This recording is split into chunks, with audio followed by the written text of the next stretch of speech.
All right, what's up, guys? We're gonna do another important one today. This is the 144,000.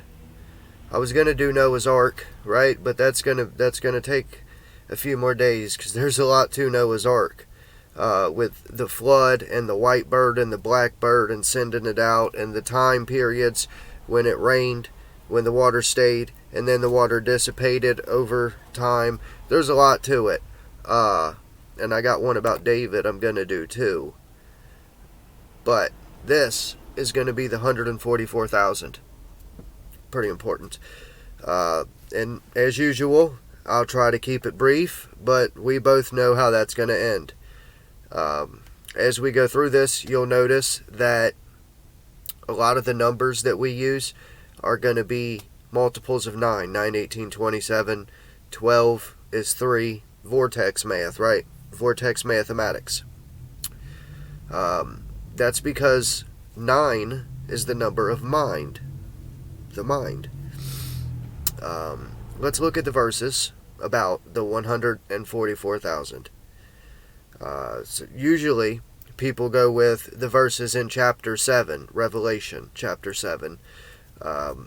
You can do that if you want to.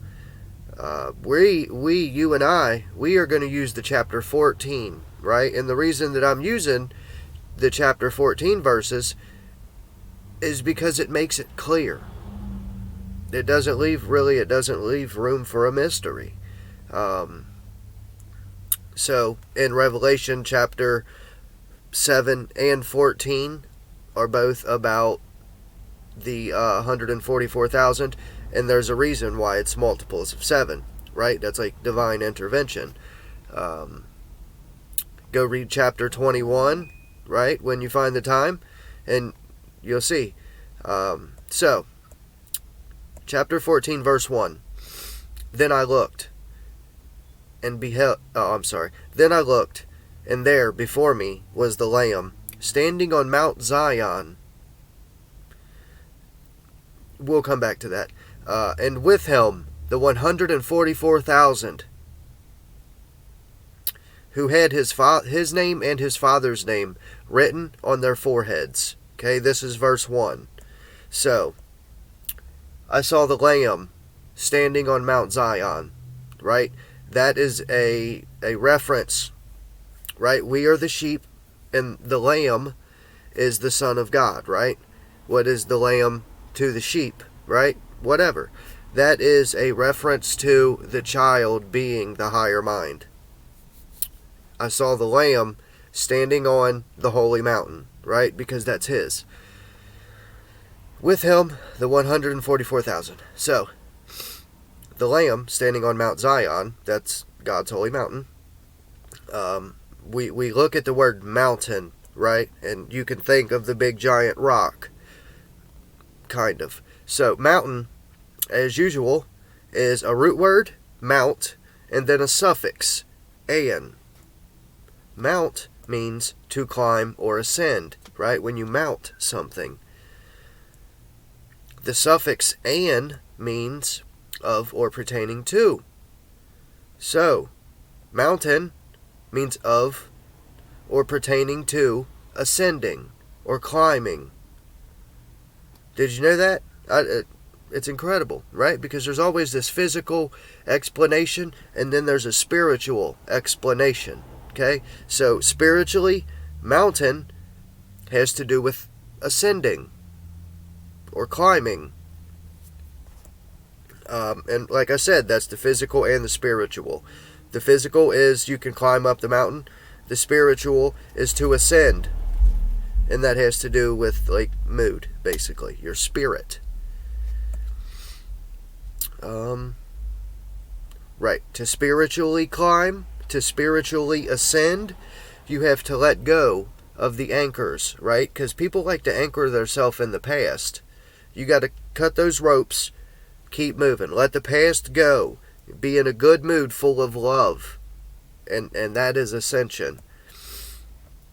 So, verse 2. And I heard a sound from heaven like the roar of rushing water, and like a loud peal of thunder. The sound I heard was like that of harpists playing their harps. So, I heard a sound from heaven, right? He heard from heaven. Where is heaven? The kingdom of heaven is within, right? So, God's kingdom is within man. So heaven is not outside, right? And it's not in the sky. It's inside of you.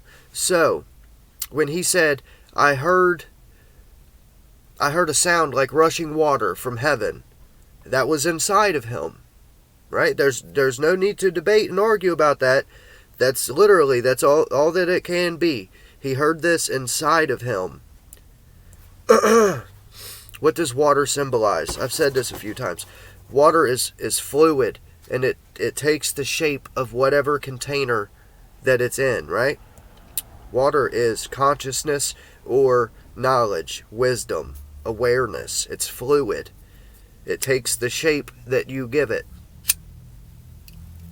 Sorry. All right. So this was a rush of consciousness. Just like the flood, the Noah video, it's super, super complicated because there's the flood, and then it rains for 40 days. The water's there for 150 days. After 40 days, Noah sends out a black bird. Don't come back, right? Black is a symbol of darkness, not knowing, ignorance. Then he sends out a white bird 40 days later, and then he sends it out again, and it comes back with an olive branch. The olive branch is a sign of peace, right? The white bird is a symbol for pure thought. The pure thought went out, came back, brought him peace. You get it? We'll get to that one, though. So, the flood was, the sound of rushing water was consciousness, right? All this awareness and consciousness flooded into him, is what happened. And he heard the sound, and then it was the peal of thunder. So, that was consciousness. We've already correlated the Ark of the Covenant in the book of Revelation to Genesis, right? They're the same thing. And as I said before, Genesis plays out in Revelation, right? They're the same story. So what he's talking about here with this rush of water is also in Revelation. As revelation comes to you, this awareness, this flood of consciousness, that is revelation. So, when the first revelation comes of these things that I try to share with people, that is God looking on the earth, right? The earth is your conscious perception of life around you. So when you get the knowledge, that's God shining on you and saying, let there be light, because light is knowledge, right? You get what I'm saying here? And that, when you get the knowledge, and all knowledge and wisdom comes directly from God. It's the only place it can come from, because God is the truth. So, that is when God says, let there be light, and then you become aware, and the waters divide, the higher from the lower.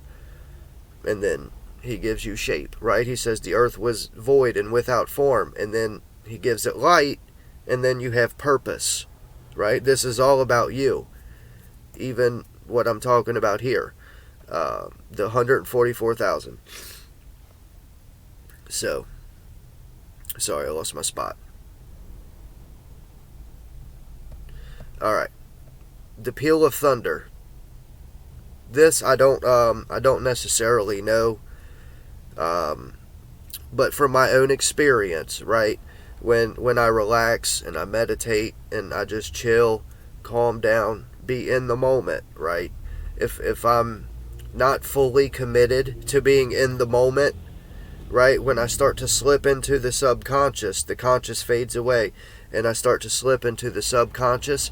If I'm not relaxed, I get this jolt, right? And it's like I free fall and then I wake up. It's really hard to explain, but that's what I think he means when he says a loud peal of thunder. But whatever. That's speculative. I don't want to get into that. So, verse 3. And they sang a new song, right? Because when this happens, you change your tune real quick. Before the throne, and before the 4 living creatures and the elders. Some translation, it mentions 24 elders, right? And there's actually 24 cranial nerves, because each cranial nerve is a pair. It's before Jesus comes to find the 12 apostles, right? There's 12 apostles, what they were before, and then Jesus comes along, and all these 12 apostles become new people, right? They sing a new song, so to speak.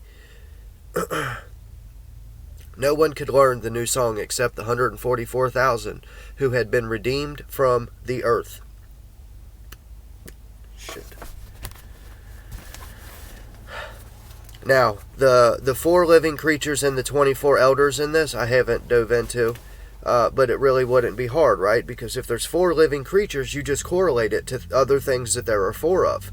The 4 cardinal points, north, east, south, west, right? And then you would just correlate that to the cardinal signs of the zodiac. I believe it's Leo, Capricorn, Aries, Scorpio, maybe.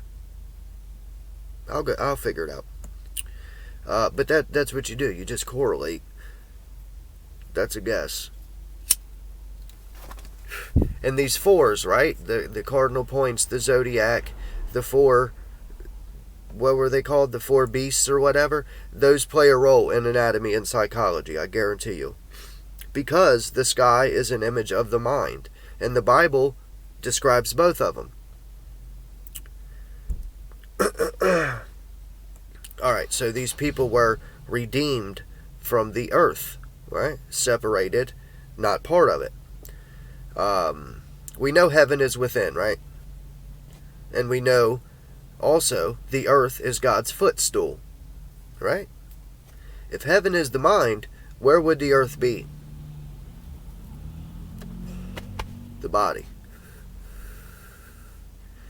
These men were redeemed from the corrupt flesh, this world, right? You get it? Verse 4. These are those. This is it right here. This right here explains the entire 144,000. I don't know why nobody ever talks about it. These are those who did not defile themselves with women, for they remained virgins. They follow the Lamb wherever he goes. They were purchased from among mankind and offered as first fruits to God and the Lamb. This is what I wanted to get to. The rest of it was just playing around, because you don't need anything but this. If you figure this out, the rest of it makes sense. This is what no one talks about, right? Because this world teaches immorality and corruption, and it pushes sexual perversion. They are men who have not been defiled by women. They follow the Lamb wherever he goes. Lambs are innocent, right? Now, if you watch my videos, right, you know why being a virgin would be relevant. Because of the Christos, right? When you eat the fruit of the tree of life, you reject the Christos. How does one defile themselves? We already know this answer. It's not what one puts into the body, but what comes out of the mouth that defiles a man. That was Matthew 15:11. Mark 7:15. There is nothing from outside of you that you can put into you that will defile you.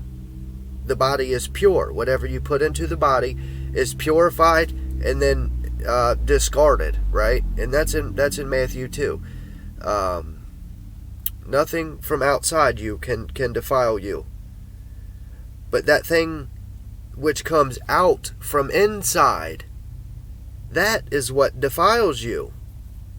Now, while Matthew does mention what comes from the mouth, Mark doesn't. I'd like to add some verses that I believe to be relevant, okay? 1 Thessalonians chapter 4, verses 3 through 5. For this is the will of God, and your sanctification, that ye should abstain from fornication. 1 Corinthians 6:18. Flee fornication. Every sin that a man does is without the body, because it's in your mind. But he that commits fornication sins against his own body. Corinthians 6:13. Now, the body is not for fornication, but for the Lord, and the Lord for the body. The body is not for fornication. The spirit isn't either, right? Because if there is a physical, then there must be a spiritual. And physical fornication, I don't think I need to explain to you. These videos aren't for children, so I'm going to assume spiritual fornication is similar to idolatry, right? It's just as bad. But physical fornication is a sin against your own body, right? Even if something is evil and you do evil to it, you still did evil. That's why even if politicians, right, they want to vaccinate you or whatever it may be, you don't get mad and go fight with them, because that corrupts you. You remain innocent. That's all you got to do. Alright, let me get back to it. The point being, if you want the Spirit of God to, I said dwell within you, but that isn't it, because the Spirit of God dwells in you till the day you die. But if you want to serve God and you want the Spirit of God to be the main dominating factor in your life, right? Then we go to Romans 12:1. Therefore I urge you, brothers and sisters, in view of God's mercy, to offer your bodies as living sacrifice, holy and pleasing to God. This is your true and proper worship. The Spirit of God doesn't want you to have to fornicate, right? So if you fornicate, you're sinning against your own body. The 144,000 are the ones who don't do that, right? They don't sin against their bodies or their spirits. They are pure and innocent. Now, I don't believe that 144,000 is a literal number. I believe it's a group of people who are signified by 144,000. Let's see. It's symbolic, right? In some way. The 144 and then separation from the 000, right? That's dual. There's still separation, even if it's in the form of a comma. But it's 9 on one side and 0 on the other. Subconscious, nothing, right? That isn't like something I know. It's just thought of it. Alright. There's a lot you can do with the number, right, to find the truth. One side equals 9, the subconscious, the higher mind, and the other side is none. It's nothing, right? If you got subconscious, higher mind, and conscious, lower mind, or unconscious, lower mind, it's all on one side and none on the other, right? These people are totally committed to the one side. Bill Donahue, I love that man. He is a fascinating guy. Damn it. He said 144 means the speed of light, right? But the speed of light isn't 144,000. The speed of light is 670,616,629 miles per hour. The speed of sound is 767 miles per hour. Now, both of these numbers are definitely relevant to the Bible, but I don't know how he came to that conclusion. On an interesting note, though, 144 multiplied by 5 equals 720. And we know how many times 720 and 72 are used in the Bible. There may be connections, you know. You just correlate and make those connections. The 12 runs through the 5 realms. But that's just a note. So, another version says, these are the ones who have not been defiled by women, for they have kept themselves chaste. Now, chaste is a Latin word. The word chaste and chastity stem from the Latin adjective castus, meaning cut off, separated, pure. So, I mean, that's pretty much it for the serious stuff. But let me ask you this, right? Did you ever hear the saying, virgins never die? Sayings like that are what the Bible is made of, It's Psalm 78:2. I will open my mouth with a parable. What is a parable? It's a poetic device. Jesus never spoke without using parable. I will utter hidden things, things from of old. Now, hear me out on this, right? I would never want to mislead anybody, and I certainly have no intentions of deceiving anyone ever. I wouldn't want to do it. I won't do it. But a lot of people read these things, and they read them literally, right? Again and again, we see the very ones who wrote the Bible themselves say it is poetry, mystery, and riddles. I'm going to believe them, obviously. I will utter hidden things of old, which things are an allegory. I speak unto you in parable, right? These all say that it's not literal, but there are exceptions, of course, where it does speak literally. But the majority of it is poetic devices that conceal the true meaning from the animal-natured man, right? The animal-natured man reads it and just reads the words and thinks, oh, that's it. It's literal. The animal can't get this. The man of the flesh cannot comprehend the things of the Spirit, for they are foolishness to him. Anyway, I believe the 144,000 are the ones who have never eaten the fruit of the tree of life. Right? Opposite that is those who claim to be Jews but aren't, right? They either love the tree and hate the fruit, or they love the fruit and hate the tree, right? Do you know what that means? That means they either enjoy sex and don't like wrapping things up, or they enjoy wrapping things up but they hate sex. If you can find another meaning for the tree of life that fits that one verse, please tell me about it. Please do. The tree of life that isn't sex, but they love the tree and hate the fruit, or they hate the fruit and love the whatever, right? Try to fill that in for me. And so, I say, life itself comes from the tree of life, right? It comes from semen. Right? As much as nobody wants to talk about it, the thing that you want most is in the last place you want to look for it. That's just what it is. It is the very source of life.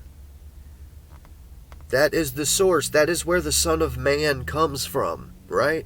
And it's made in the brain, right? The cerebrum secretes an oil, and the cerebellum secretes an oil. Abraham and Sarah get together and make a child, right?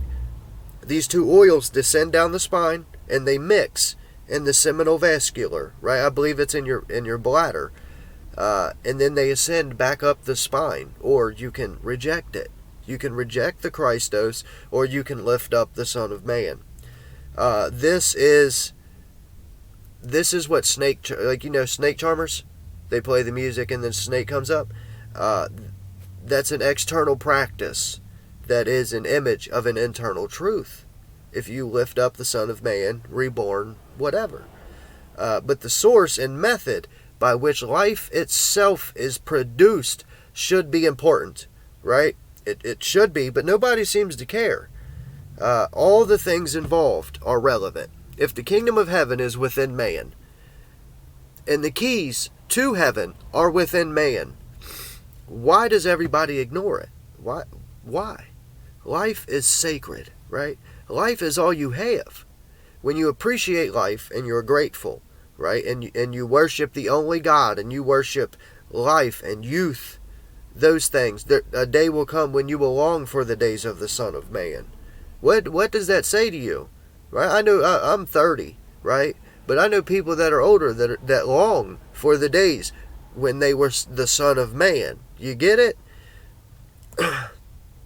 Alright, that's it. When you worship life, youth, those things, you worship the God of the living, the only God. And lastly, I have to finish up with this, okay? I'm not in any group, right? Going pretty far back, I've had people tell me, oh, I heard this group of people say things similar to what you say, right? And I'm not in any group. I don't really look into these groups, right? I don't really care what they have going on. All that I done, right, is I cleaned out the inside of the cup, right? I stopped being a bad person and sinning for fun and my own benefit, right? Because it never worked out. But I cleaned the inside of the cup, and then I refilled it with love. And then I just went blank slate, right? I realized that the world doesn't teach you the truth. The world gives you illusion. You believe the illusion because it's easier. I stopped wanting easy. I wanted truth. And so I found it. And this is it. Anyway, I don't really care about these groups, right? Freemasons, Kabbalists, fucking Illuminati. Don't care about none of them. I don't know what they study, what they believe, what they practice, what they teach. That doesn't matter to me.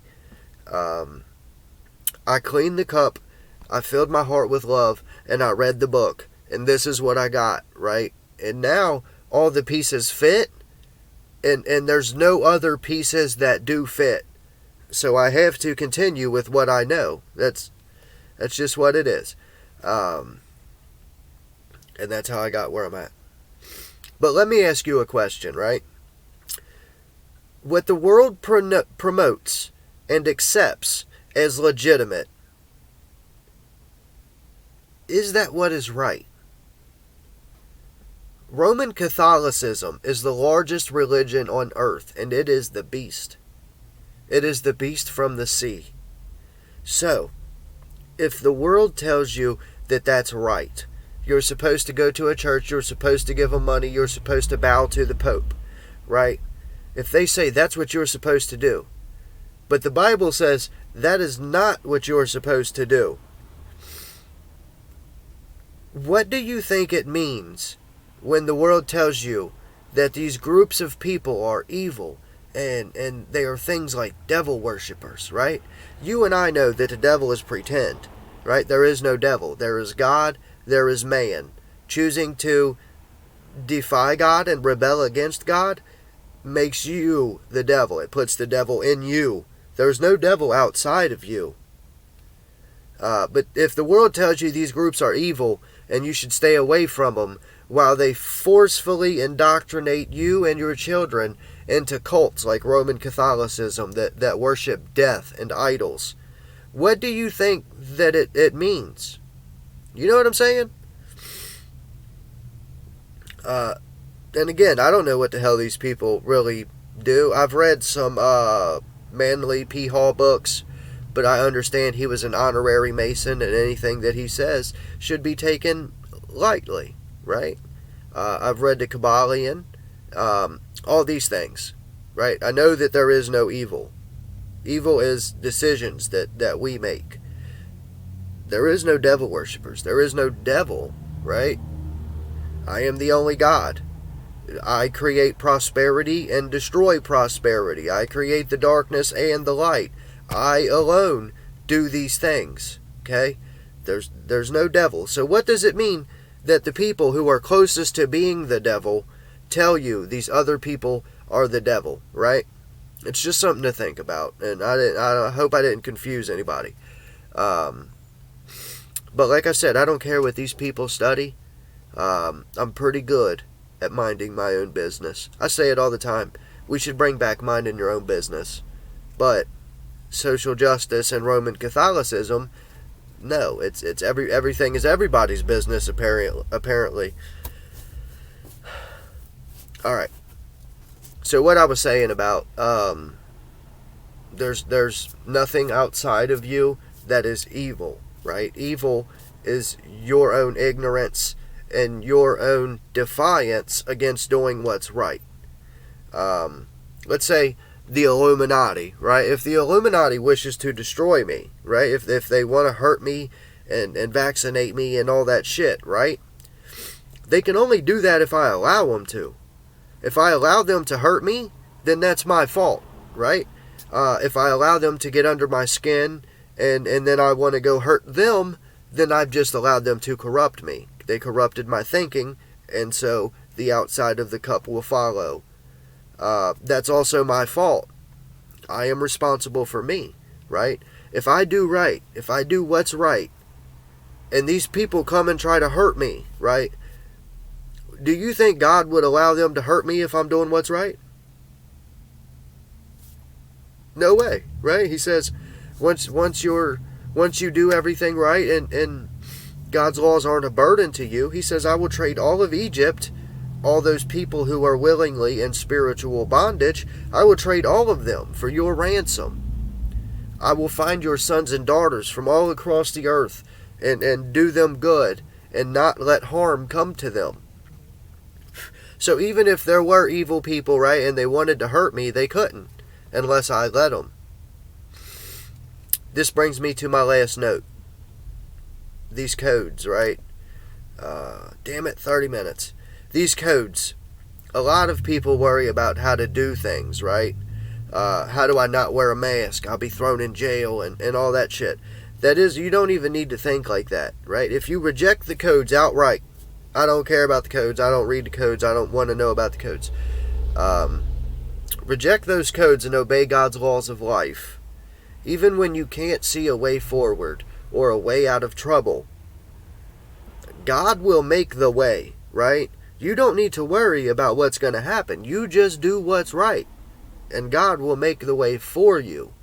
You don't need to worry about if I'm going to go to jail, if I'm going to be arrested, if someone's going to attack me. No, just do what's right, fill your heart with love, and depend on God, and you will never have an issue. You just merrily go about your business, not letting anyone corrupt you, right? Once you're corrupt, God has a hard time living in your heart, the subconscious. But whatever, I got to end this. It took too long. Peace out. Love you all.